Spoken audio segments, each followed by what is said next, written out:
Hi everyone, welcome to today's tutorial for Stitch-O-Mat.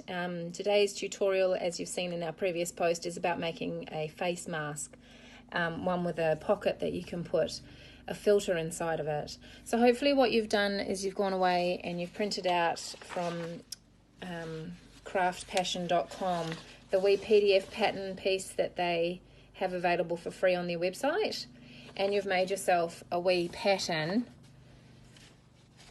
to make your first face mask. So what I did is I went on that website and I printed out the women's and teenage size one with the seam allowance on it, so that I had one that was clear enough to see for today's tutorial. So what I've done though that's a wee bit different on this main fabric pattern piece is I've extended the seam allowance here. So they allocate a 1-inch seam allowance. Obviously you can see that with the red line there, but I've extended that further, and the reason for that is because the elastic that I'm going to use is thicker, and so I needed to have more seam allowance so that the elastic can be encased in there easily. So what you'll have is hopefully a pocket pattern piece for the main fabric and a lining piece, pattern piece for the lining. Okay, alternatively, like I showed on the previous video, I just originally made up one and then just folded that to make the lining and opened it up to make the main body fabric. So either way obviously is fine. You'll have your little way of doing things. So what we're going to do first is we're going to grab our main body fabric. Now for the ease of this tutorial I pre-cut these out, but what you do is you grab your main body fabric and you fold it with enough width that you're going to be able to fit the pattern onto the fabric in half with right sides together. So you've got 2 layers of fabric, so you've folded them in half and you've created enough width that you can fit your pattern main pocket pattern piece on top. Okay, so then what you're going to do is pin that onto the fabric, or weight it down, however you like to do things. And you're going to trace around that with some fabric chalk or one of these fabric markers, whatever you have, or if you'd prefer, just leave the pattern on there and cut around it with your scissors. Okay, so imagine me cutting it out, and you're going to end up with 2 pieces the same, okay, in the shape of your main fabric, your top layer of material. Now I have, for the sake of this tutorial, heated up an iron. I don't usually do that, so you're very privileged for me to be using an iron for you. And you can just flatten that out if you haven't done that already. Of course, this sort of goes without saying, but you probably should have pre-washed your fabric, as you do in most sewing projects, is pre-wash your fabric. Okay, so you've got your lining pieces, your main body pieces. You're going to do the exact same thing with your lining fabric. Okay, so grab your lining fabric that you're going to use.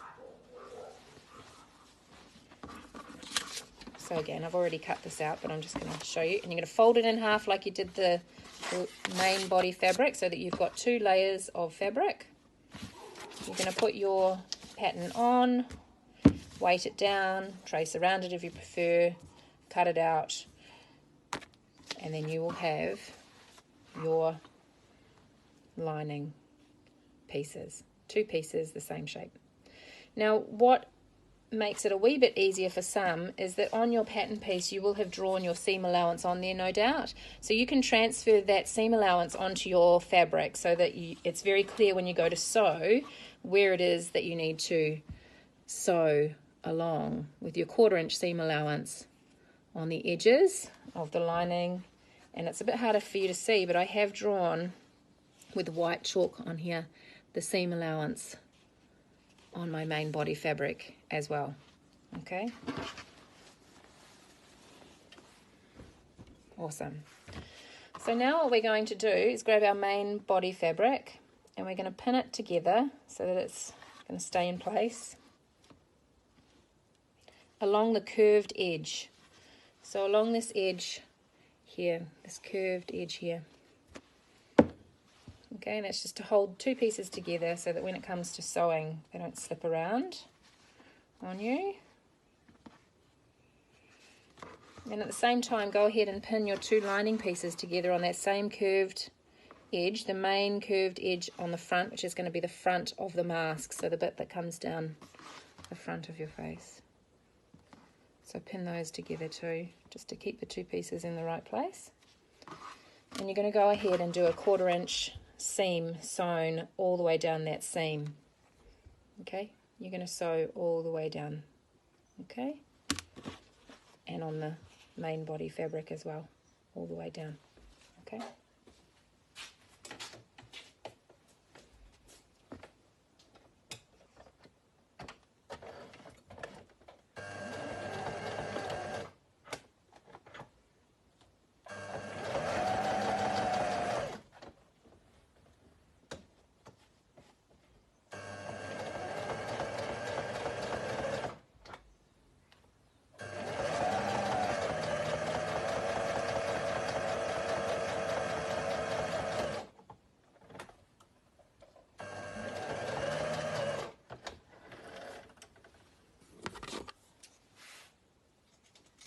Just trim those little extra pieces of cotton.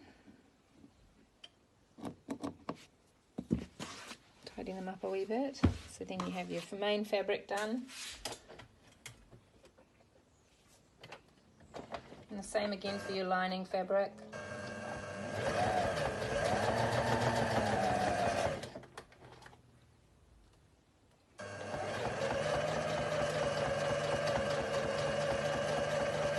Trying not to put my pins in my mouth these days. Okay, nice and easy. Easy first step.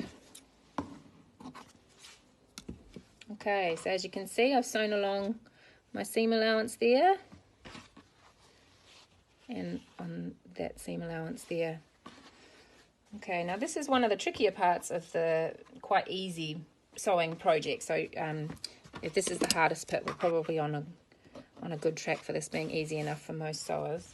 What we're going to do is open our fabric out, and you can use your iron if you would like to, and you're just going to press that seam open. So you can do it two different ways, because what we're intending to do is to top stitch that seam allowance down. I'm going to top stitch my seam allowance just to one side like this. But what you can do, if you feel like you would like to, is you can open that up. So use your iron to press that seam open. Eee, fiddly.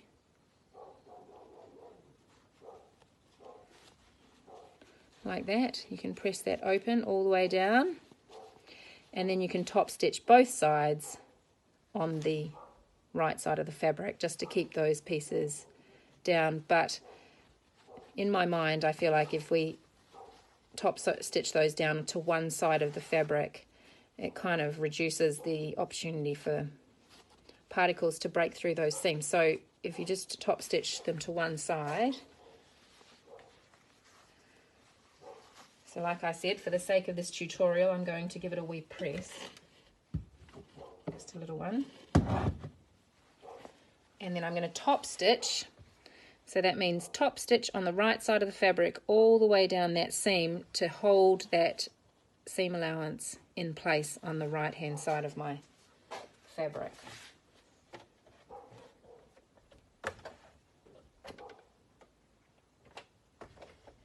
I've probably done that, or I'm going to do that, with maybe a couple of mil in from this actual seam. So that's just so I actually catch the seam allowance on the other side. I'm not going too wide.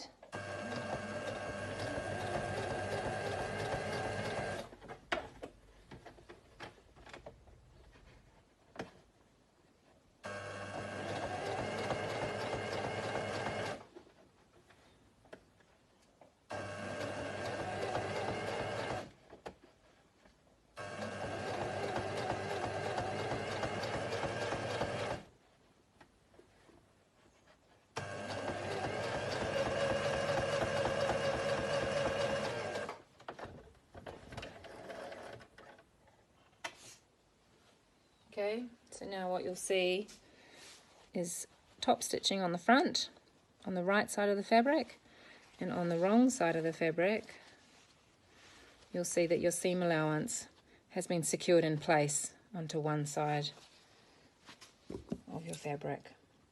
So go ahead and do that to both the main body fabric and your lining.